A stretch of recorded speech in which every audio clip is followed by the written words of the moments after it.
all successful property investors, all successful business people are good negotiators. So today we're going to teach you how to negotiate like a pro by speaking with a negotiating pro. Are you interested in property investing, success or money? Well, you're in the right place. This is the Michael Yardney podcast, where each week you'll learn a number of new ideas regarding success, property investment and money in 20 minutes or less. Our show is brought to you by Metropole, who specialise in helping you grow, protect and pass on your wealth through strategic property advice. Now here's your host, Michael Yardney, who has once again been voted Australia's leading property investment advisor. That's the fourth time he's won a similar award in the last 6 years.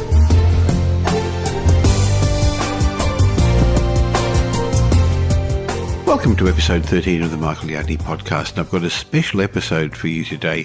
If you're a new listener, you're going to really love the information we're going to share today because I've got a special guest, a negotiating professional.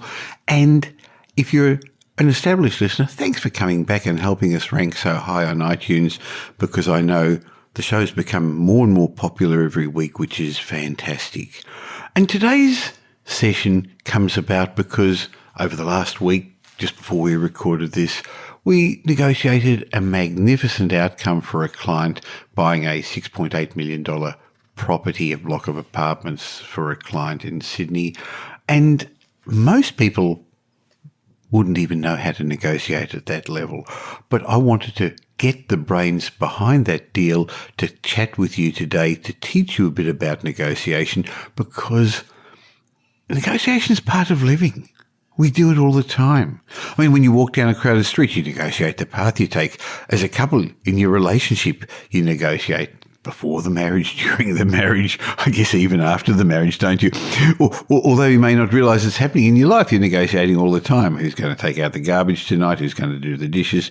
But as an investor, clearly negotiation is one of the skills you've got to develop. And over the years, I've realised that in life, some people simply get what the other party's willing to give, while others seem to get their way in negotiations. And the big difference is a group of people know how to negotiate. So that's what we're going to discuss today. I'm going to teach you how to learn to negotiate like a pro by getting some lessons from a negotiating pro. And my guest today is George Raptis, who's been my business partner in Metropole in Sydney for the last 9 years. And for the last 9 years, George has been helping our clients at Metropole with strategic property advice, but he's specialised in buying apartment blocks. So George and the team at Metropole over the last 5-6 years, we bought over 30 complete blocks of apartments for clients to keep as long-term investors. And they've started at around $2.5 million. And as I said last week, George bought one for $6.8 million in a great place. And we're not really allowed to tell you because it's reasonably confidential, but to a very high net worth, for a very high net worth client. How do you do those sort of deals? How do you deal with agents, especially in a hot market today? That's exactly what we're going to discuss with George Raptis.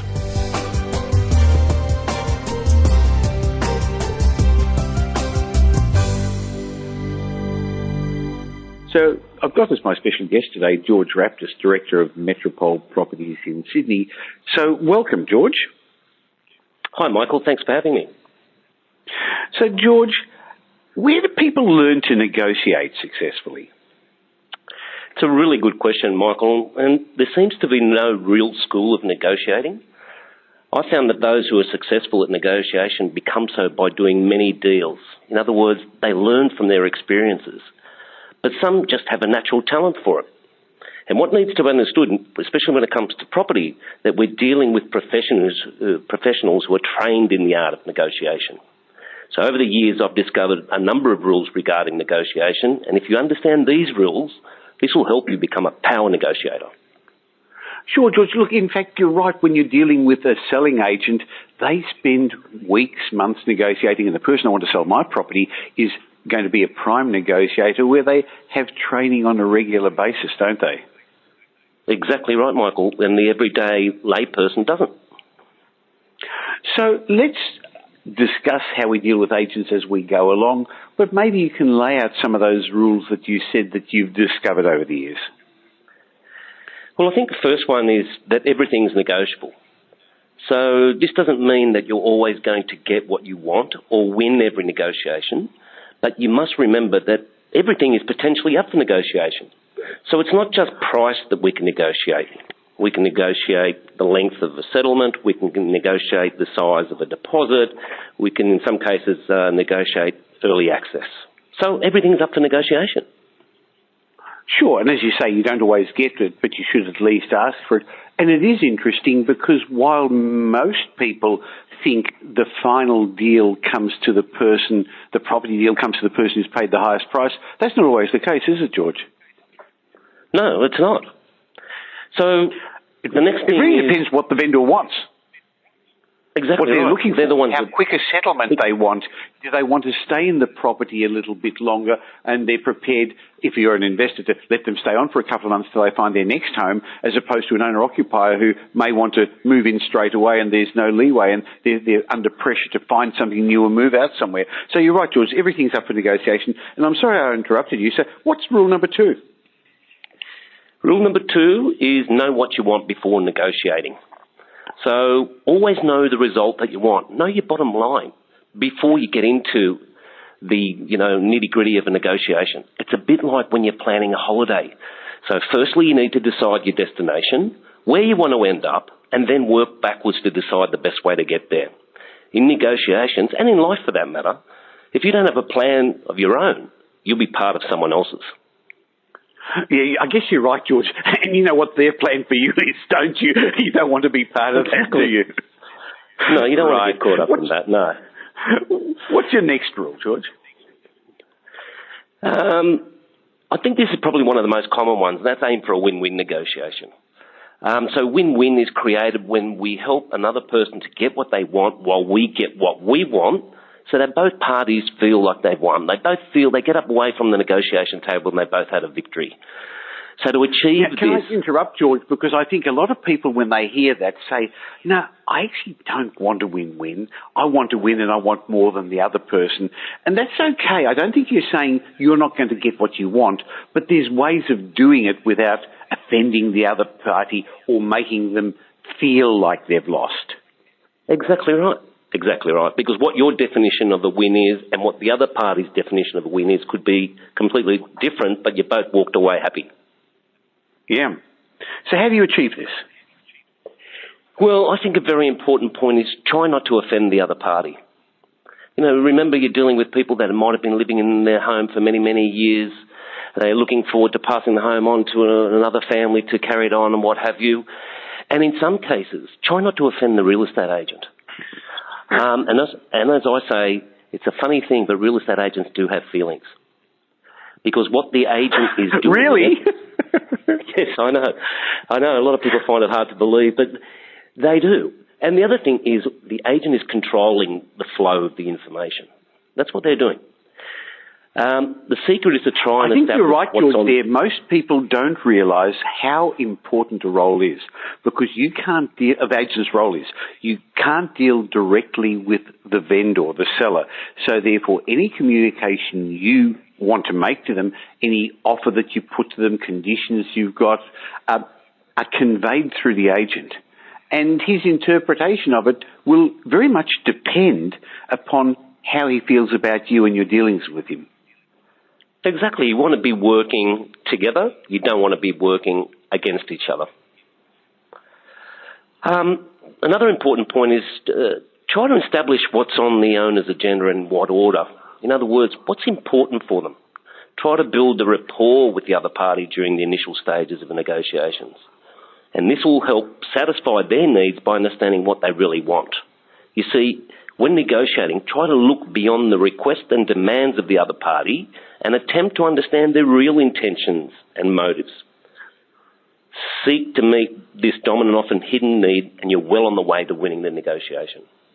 And don't ever assume that the items on your agenda are the same as those on the other person's agenda. There may be one or two similar items on your list, but the order may be different.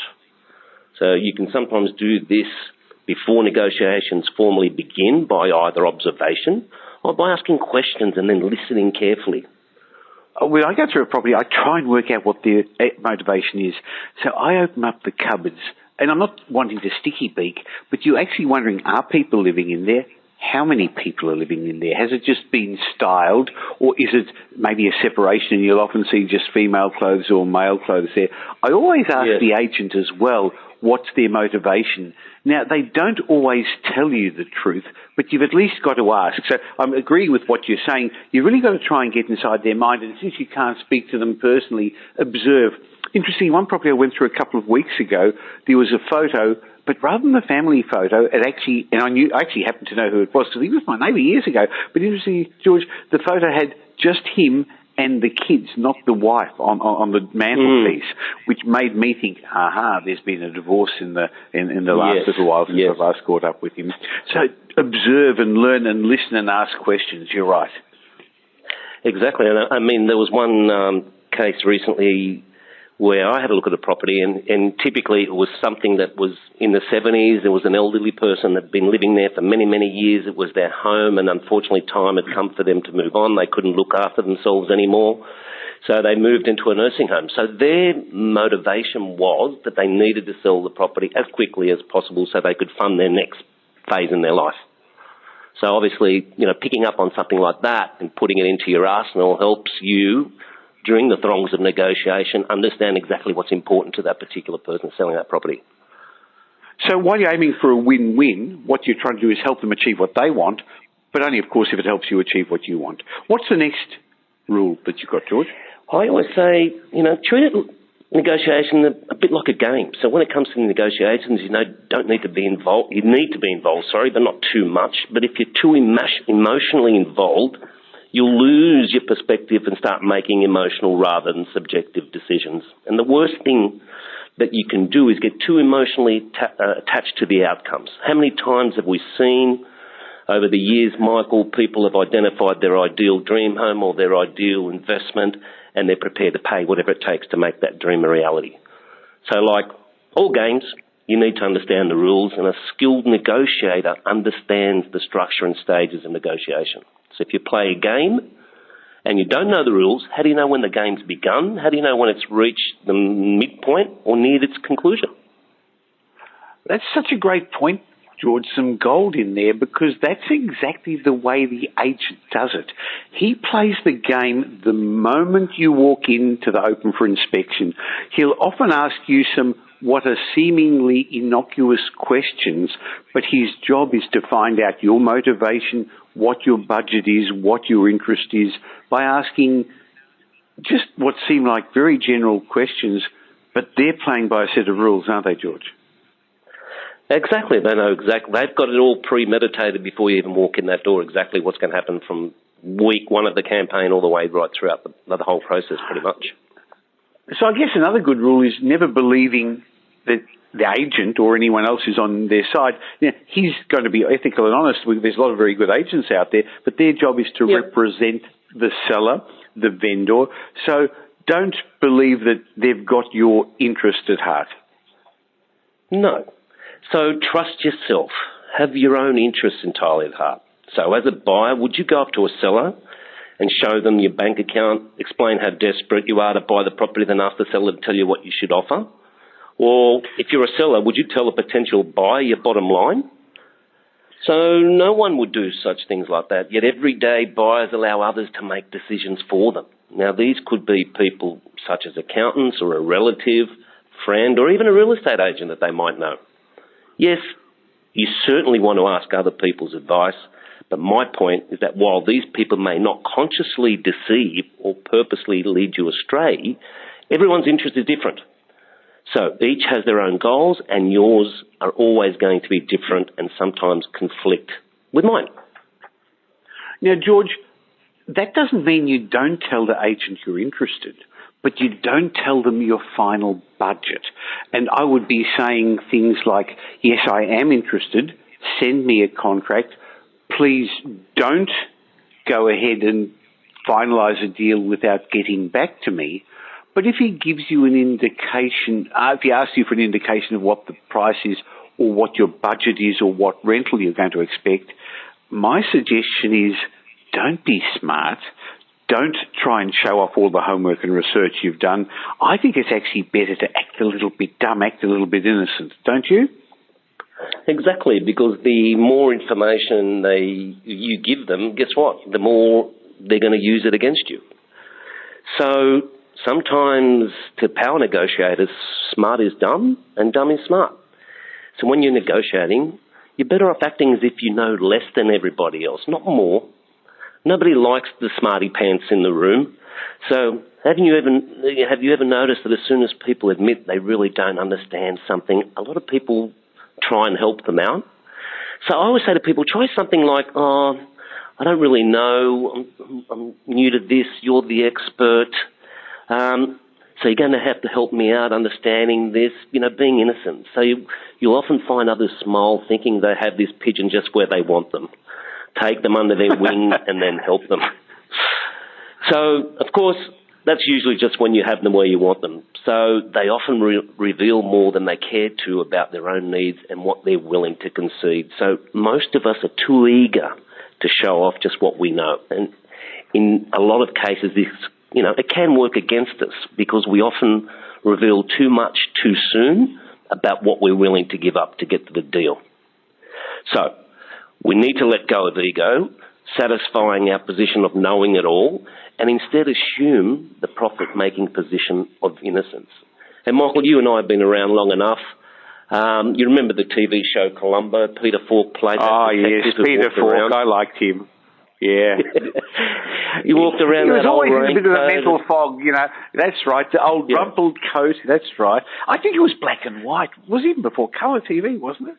I think it was. It was the 70s, I think, from memory. Yeah. Yeah, he was chewing on the old cigar, but he wore an expression that suggested he had just lost something and couldn't remember where it was, let alone where he'd left it. In fact, his success was, in my opinion, directly attributable to how smart he was by acting dumb. So his demeanour was so disarming that the people that he was looking to convict came close to wanting him to solve his case because he appeared to be so helpless. The reason for acting innocent is that it diffuses the competitive spirit of the other side. It takes a little bit of that edge off. So how can you fight with someone who's asking you to help them negotiate with you? How can you carry on any type of competitive banter with a person who says, I don't know, what do you think? So most people, when faced with this situation, feel sorry for the other person and in the majority of cases will go out of their way to help him or her. Now, George, I think that's a great lesson. And I've found that sometimes when you're at an open house, there's the main agent there, and then there's the young guy, the assistant, the cadet. Often they're taking your name as you go in. And they're the more innocent person too. And I'll often ask them questions rather than the main selling agent who's the more professional negotiator, because often the young cadet will let things slip because they're not an experienced investor. I do exactly the same thing when I'm looking at the ad. I see the main agent, then I see the agent assisting, and then I'll always ring the assistant agent saying that I couldn't get a hold of the main agent. Can you please help me because I need some information with regards to this property? That's acting dumb to be smart. Now, you've given us some real gold here. So after the break, we're going to come back and I'd like you to give me some more rules. And then maybe we can actually just have a quick look at some of the common mistakes that over the years you've seen investors make doing investments. So we'll be back in just a sec.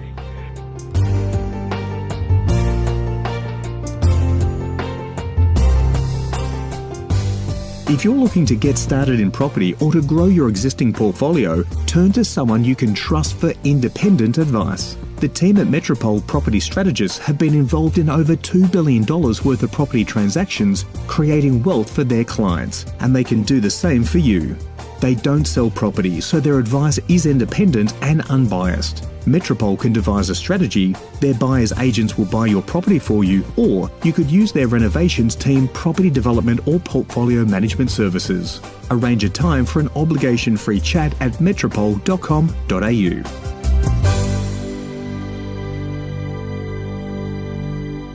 Well, George, thank you. You've given us some real gold with a number of the rules. I'm learning how to negotiate from a professional negotiator, George. How many years were you in real estate before you went from the dark side to the light side? How many years were you selling real estate? 22 years. Yeah. So I guess you've been through all those. And now for close to 10 years helping investors and home buyers as the director of Metropole in Sydney. So we've gone through a number of rules, but I think there's one more very important one, and that's the need to ask questions, not being afraid. Yep. We've sort of covered that a little bit with the concept of you don't have to be the smartest person, but what have you got to say about that? I think question-based dialogue is paramount. Power negotiators are never afraid to ask other parties questions for advice. So, typical questions could be, why is the property for sale? How long has it been up for sale? Has there been anything else that's sold in the area that's comparable to this? How have you come up with the price range, the indicative price range that you're suggesting this property will sell for? All these little sort of nuances with regards to questions put you in a position that helps you, get to the decision-making part of the process. And also, I think often you know the answers to those. In fact, you should know the answer to those, George, but that doesn't mean you shouldn't ask the questions, because it's also a level of building trust and rapport with the agent, who, as we've said a couple of times, is actually such an important part of the process. But what happens if they don't come back with an answer that you want? What would you say? I'd be saying, well, why? Why did you say that? Even if you do know the answers, I'd still be questioning it as well. So sometimes you're not taking everything what the agent is telling you as being verbatim, but like you said, you're building that element of trust. You're keeping the dialogue, flowing. You're expressing a level of interest in the property, so you're not going to be left out of the loop, because the last thing you want to do is not express what you are asking or showing interest in the property, and the next thing you know, you go to have a look at the ad on realestate.com or domain.com, and then you see a sold banner on it because they've left you completely out of the loop because you haven't been communicating with them. Sure. Now, often they're going to ask you, what are you prepared to pay? What do you think you're prepared to pay? And we've said a couple of times we don't think you should put a figure, but I know that agents don't like people who are bargain hunters either. They don't want that. And especially in the hot sub-markets, in particular in Melbourne and Sydney currently, where there's more buyers for good properties than there are for sellers. So if an agent asks me, well, what would you pay for it? What are you prepared to pay for it? I'd be giving them an answer, something along the lines of, well, I'm doing my homework, I'm doing my research, I'm prepared to pay a fair market price, but please send me a contract, send me the details, and don't do anything with any other buyer till you get back to me. So that's left the door open with what's a fair comment. I'm prepared to pay fair market price. That's all they expect. Yep. But don't say, oh, look, I'm only going to buy it if it's a bargain and if I can get it below your asking range. They're not going to want to negotiate with you, are they? No. And coming back to having that sort of rapport that you've built up with them, and that's where it's paramount that, as I said earlier, that you've expressed an interest in the property without revealing your hand. So sometimes it's a little bit like poker. You've got to keep your cards close to your chest. But you say things to them like, if there's been any other movements or any changes, can you please keep me in the loop? Can you please keep me informed along the way? So you're keeping your nose in the game. Sure. So you've set aside 7 good rules. Let's have a talk about some of the common mistakes you've seen people make when negotiating for properties, because we know that the selling agents are negotiating all day regularly, so they've got much more practice than the average investor or home buyer. So I guess home buyers in particular, maybe they'd get a bit more emotional, would they, George, than an investor? Yes, they do. I'd say one of the biggest common mistakes is actually, falling in love with the property, as I mentioned earlier, being emotional. So if you're buying an investment property, of course, it's important to look objectively at the asset to determine if it's going to fulfill its purpose, help you implement your investment strategy. Now, I'm assuming our listeners all do have one, I hope, and make you money. But when you're buying your own home, it's considerably more difficult to sort of, divest yourself of emotions. But whether it's for a home or for an investment, don't feel pushed into making an offer that is above what you're prepared to pay. Just because an opportunity has risen doesn't mean you should do whatever it takes to seize it. There are literally thousands of properties on the market, Michael, as you know, that you could consider. So it's easy to be overcome by the thrill of buying a dream home, but don't put yourself in a situation where the joy of the purchase is replaced with the stress of paying too much. And how many times do we hear those two words, buyer's remorse? They went into it head first, they didn't do their homework, whatever the case may be, and they paid an emotionally inflated price, and afterwards they say, gee, I shouldn't have paid that amount of money. George, I agree with everything that you've said, but I would like to add something, and don't expect to nab a bargain in the hot markets for what's currently strong markets in Melbourne, Sydney and parts of Brisbane for A-grade homes or investment-grade properties. In fact, if I went to an auction and no one else was bidding, if I didn't find other people were interested in the areas that we have designated investment-grade areas, you'd actually wonder if something's wrong. So, yes, don't overpay, but the best negotiating tactic in my mind is actually when you come home with a property. So there's no use saying, I got these fantastic techniques and I negotiated and you didn't come to the party and you go home empty-handed. The best deal is when you get it, but don't overpay. Correct. So how do you decide what price you get to? Where do you stop? What's the other big mistakes? Well, I think not doing enough research is very important. So it's really surprising and scary for that matter that so many people don't do enough research when buying an investment property or their home. And, you know, we're not talking about buying lollipops here. So don't simply believe the selling agent or the property marketer. If you haven't done your own due diligence or you haven't seriously investigated all aspects of a property, you shouldn't be making an offer. You have to intimately understand the local market, make yourself the area expert, go to the open for inspections, look at what's sold recently, compare that to the property that you're looking at. So comparable sales is a paramount tool with regards to ascertaining what level you should be at there or thereabouts to make an informed decision and an educated offer on the property. So research is paramount. Okay, so don't get emotional. Understand how much you should pay because you've done some research. And I guess the other thing is have a number of options. If you don't have enough eggs in your basket, if that's what the only property you're intent to get, George, it takes away your negotiating power, doesn't it? It sure does, because if the agent knows that you're solely focused on the property that they're selling, you can bet your bottom dollar that they'll leverage that during the negotiation because they're like I call it the white pointers. Once they get that sniff of blood in their nostrils, they'll go in for the kill. Don't worry about that. So you need to mitigate this. Find another property that suits your criteria in a similar price bracket, preferably maybe something a little bit cheaper. And let the agent know you're also interested in this alternative so they don't have you hook, line and sinker. You're giving them, you're letting them know that you've got options. So having another property in your back pocket helps you retain more power when dealing with selling agents and, more importantly, takes some of the pressure off you. Now, you've got to be careful with that. I fully agree with the concept, but if you're going to show them an alternative and they're a selling agent in the area, they're going to know that 24 Smith Street is inferior to the property that they're offering. Yes. So you've got to, even if you don't have another one, never admit that. And if you are saying, and I think it is a good negotiating tactic, well, I'm considering this property, but I'm also considering another one, and they'll say, oh, well, which one? Just make sure it's comparable. Otherwise, they'll have you because they know exactly what's going on. Yeah, you don't want to be talking about something that's chalk and cheese. You talk about something that's, like you said, comparable. Okay, another common mistake, George.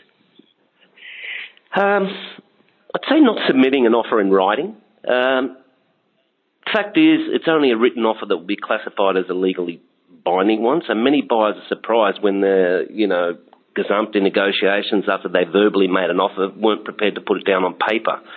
So if you're making an offer to an agent, submit it in writing on a contract of sale, have a contract reviewed by your solicitor conveyancer. You've done your research, you know what you're prepared to pay, you sign the contract, you give them a check with a deposit and present that to the vendor. So a verbal offer or a casual email, I can assure you, does nothing more than show your hand to the agent, but they know it doesn't bind you. So having something in writing, and I remember as a selling agent, Michael, when someone would do that for me, I would sit down with my vendors and I would put the contract in front of them with a check, and they knew that that particular purchaser was a serious purchaser, rather than me giving them lip service and said somebody's prepared to pay X. At the end of the day, when they've got that contract and check in front of them, they can make a decision on the spot. So it puts you in a really strong position. I think the check's an important part of it. Now, it doesn't even have to be full 10% or the 5% deposit, but don't make it $200 either. I'd actually make it at least 2, maybe 3% of the value of the property, and there's a reason why. Because agents are after helping their vendor, but in many ways they're also wanting to make sure they get their commissions. If they say a cheque that's at least equivalent to what their commission is that they're going to put in their trust account, they feel a lot better, don't they, George? Yeah, they do. And what's the worst thing that can happen? They can turn it. Well, they don't accept the offer. Worst case scenario is exactly right. But at least you're going to be right up the front of the queue, because then that agent knows that you're deadly serious. So one mistake they make is submitting no offer, submitting it not in writing. So look, an offer not in writing isn't really an offer. What other mistakes are there? Submitting a high offer can be a mistake. So when you're in the process of judging a property's price, it can be tricky. And one of the worst things you can do is put forward an offer that is too high and far over the true value of the property. So, of course, if you're making an offer prior to auction, you're effectively asking the selling agent to cancel the auction so you can purchase the property. For an agent to do this, they would have to be tempted with a good offer, and I'll say a very good offer. So you'll have to be prepared to pay, a top price to get to the front of the line. However, there's always the danger that you'll pay more than is necessary to be first in and best dressed. Now, showing your hand like this requires a cool head to tempt the agent, but don't act out of desperation. And again, this can be due to being too emotionally invested in the property, and sometimes inexperience and a lack of understanding of the property is also a contributing factor. So you need to be very, very wary. Well, George, where a buyer's agent like the team at Metropole helps is because we can actually speak on a professional level with the selling agent, we can get a better understanding of where the vendor is, what they want, what the selling agent thinks they're going to get for the property, and make sure that you don't submit too high an offer, because sometimes it's the beginning of a negotiation process, or submit too low an offer, which is another insulting thing that you can sometimes do and doesn't get you anywhere. But also a buyer's agent can sort of say, look, I've been dealing with my client for a while. There really isn't any more left in the tank. Now, it may not be necessarily true, but it can actually act as a good negotiating tool to say, this is a high offer, this is a good offer, but that's as good as it's going to get. Now, one of the things you mentioned about doing it before auction, and currently, as the market is turning and is less hot, I know in Sydney and Melbourne, which are the two big auction capitals, our team have been buying a lot of properties before auction, properties that were going on the market to auction. Vendors are getting a little bit cagey, they're getting a bit nervous, so it's a good time. But the question is, when in the auction campaign do you do it? And I found that in the first couple of days it doesn't work too well, because they usually want to do 1 or 2 opens so that they can show the vendor that they've done some work and gauge a bit of the market of what's going on. If you do too early in the piece, in my mind, you've really got to go with a real killer offer to take it off the market. And you may well be overpaying exactly what you just said. So either early in the piece or before they've spent a lot of money on marketing costs, and sometimes they can save something by cutting the campaign short, and it's a certainty. And the other time I've found, particularly in Melbourne, on the Wednesday before the auction, when things become into auction conditions, so it's an unconditional sale. So the Wednesday night or Thursday before the auction, we found in Melbourne in particular, is the time that, okay, a bird in the hand, I've got it for certain, I don't know what's going to happen on Saturday. So timing of your offers, in my mind, is also very important, George. It is. And like you said, the first week's normally that sort of feeling out sort of stage, getting people through what their feedback with the property is, where the market's feedback is as to where the property sits with regards to price and the market generally. So that first sort of week is taken up by that. So there's a lot of, communications going back and forth between the agent and the vendor or seller of the property based on what the feedback has been in that first week. So that when you get past that point, could be opportunistic as far as striking prior to the auction, yes. So we said one of the mistakes people make is shooting themselves in the foot by offering too high an offer. And that's actually very hard in a rising market to do. But I think another one is actually, as I said a moment ago, just submitting too low an offer, which sometimes can be found the agent feels you're wasting their time and almost insulting. Yeah, exactly right. So sometimes offering something low is just as bad as offering something that's too high. And like you said, not only do you waste a lot of time and emotion, submitting an offer that's potentially insulting, as we said, and likely to end up being rejected, you also have lost credibility in the eyes of the selling agents. All of a sudden they think you're not serious. You're one of these bargain hunters.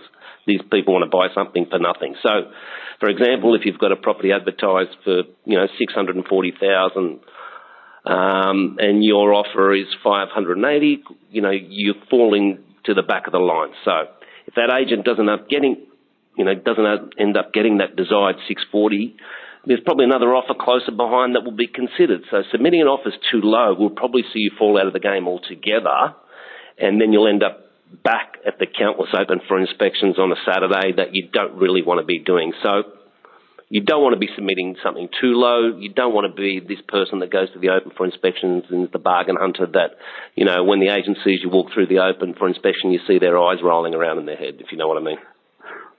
Sure. Now, clearly we're talking about the strong markets around Australia at the moment, but there are some places in Australia that would be happy to accept any offer almost at any price, but then again, we'd have to be questioning, are they investment-grade properties that you're buying? And I exactly think, right. Despite us having a vested interest being Australia's largest buyer's agent, I think it would be wrong not to finish this list of mistakes we're saying mistakes that investors make by saying that a big mistake many are making is not levelling the playing field by having a professional negotiator on their side, George.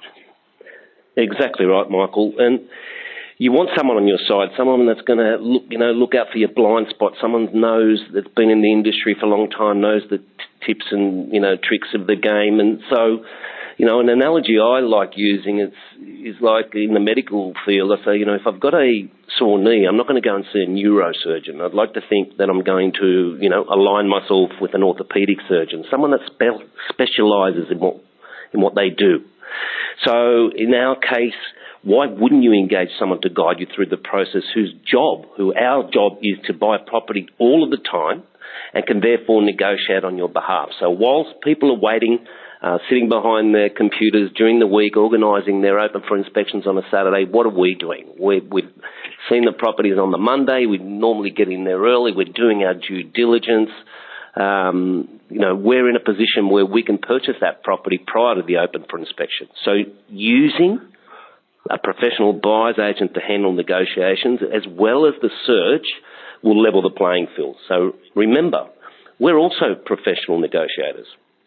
Plus, we're likely to have access to some of the silent sales, the off-market properties that you hear about, and things that you wouldn't find on your own because we've developed years and years of relationships with these people that are selling these properties out there. They know when we go through an open for inspection and we're genuinely interested in a property, we're not going to muck them around. They're not going to put us on the back of the queue. We're going to be right at the front of the queue. I think that's a good point. Now, sometimes they're true off-market properties. Often they're what we call pre-market properties, where that first couple of weeks while they get the plans and they get the styling furniture and they get the pictures all done, the agent will ring people on their speed dial, their A-list, and it's just too hard for an average buyer to get on that speed dial. But if you buy 100 properties a year, as we do in each of our states, we bought over 300 properties last year for clients, boy, you've got to be on the speed dial of a couple of agents, don't you? Of course you do. Definitely. So I guess the conclusion from all this is, if you want to become a successful property investor, you really do need to learn the skills of a power negotiator. But it's an expensive learning fee along the way as you learn from experience, as you said right from the beginning, George. So if you haven't got the time, energy, or the money to waste that way, why not get a professional negotiator on your side as part of your team? And as I said, that's what the team at Metropole does. The team are basically licensed estate agents who have been on the other side for many years and now work for purchasers. George, that's amazing insight coming from many, many years of your experience in real estate. Thank you so much for sharing all that with me. Thank you, Michael. I really enjoyed it. Well, that's the end of another show, and thanks for sticking with us for a longer show today, but there was so much gold in my discussion with George, I didn't want to cut it short. I look forward to bringing you another Michael Yardney podcast next week, where we get back to the normal format, including my mindset moment. Thanks for joining me once more. Thanks for listening to this week's episode of the Michael Yardney podcast, which was brought to you by Metropole, who help their clients grow, protect and pass on their wealth through strategic property advice. If you got value from listening to this podcast, please leave us a review and we'll read it out on a future show. Just go to michaelyardneypodcast.com/review and it will take you over to iTunes, where you can enter a review and let us know what you think. We'd really appreciate it. If you don't already subscribe on iTunes or on your Android phone, you'll find us there as Michael Yardney Podcast. If you'd like to gain instant access to the show notes or a transcript of the show, head across to michaelyardneypodcast.com. Watch out for our show next week. You learn some new ideas about property investment, success and money in around 20 minutes.